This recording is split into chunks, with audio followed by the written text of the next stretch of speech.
Hello mga kaangis! Balat ng rambutan. Huwag niyong itapon ang balat ng rambutan dahil may benepisyo ito sa ating kalusugan. Maari itong magbigay ng antioxidants, nakakatulong sa paglaban sa mga radikal na nagdudulot ng mga sakit.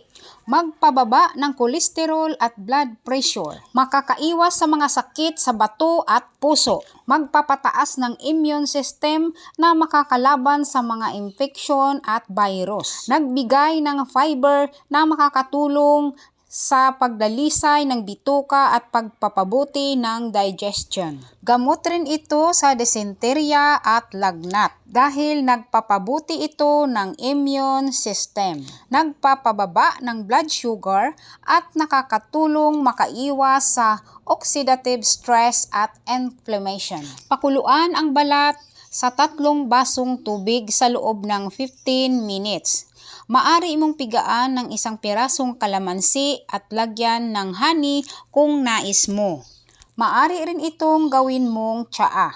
Maraming salamat sa inyong panunood mga kaangis. Kung nagustuhan nyo ang video, like, follow, and share.